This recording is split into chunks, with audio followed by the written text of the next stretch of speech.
Our ninth presenter is Seyed Ghosi. Seyed's a PhD student in the Department of Civil, Structural, and Environmental Engineering in the School of Engineering and Applied Sciences, and the title of his presentation is Combined Sewer Overflow Prediction and Reduction. Seyed is clearly a major sports fan, plays sports, including soccer, volleyball, and tennis, and is a fan of professional basketball, specifically this season, the Lakers. So ready, set, pitch. My journey starts when rainfall happens. As you may know, rainwater is one of the most valuable resources on the earth. However, this rainwater can act as a double-edged sword. On the one hand, it's a main source of drinkable water, especially in arid areas like Africa. But it can overwhelm densely populated urban areas and have negative environmental consequences, such as urban flooding and combined sewer overflow. In my research, my focus is on this combined sewer overflow or CSO's problem. But what does that mean? Well, in cities like City of Buffalo, we have a combined sewer system, which means that when a rainfall happens, the runoff goes to the same pipelines where the sewage goes.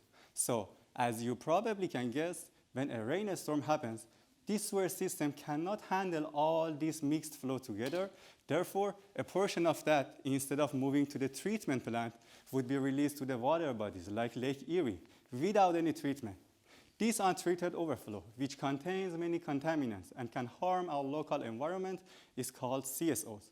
You should know that it is not only Buffalo. There are more than 700 cities in the entire United States are facing this problem.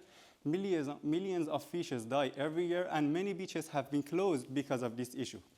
What if I tell you we can reduce this untreated overflow by up to 30 or even 40%, which in a real case of Buffalo is more than 600 million gallons in a year?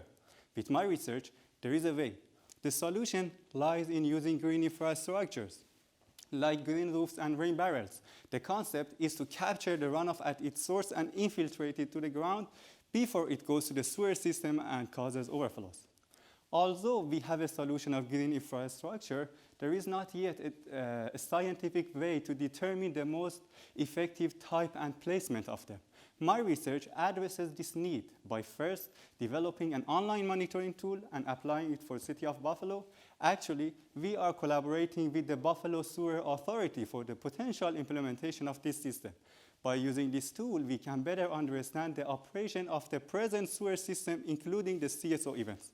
Now, by knowing the current information of this untreated overflow, like its quality and quantity, we have to take action to mitigate it. To continue this research, I am developing a decision-making tool to find which type of green infrastructure we have to use, where we should locate them, and how many of them we should implement in the city to reduce the CSOs as much as we can.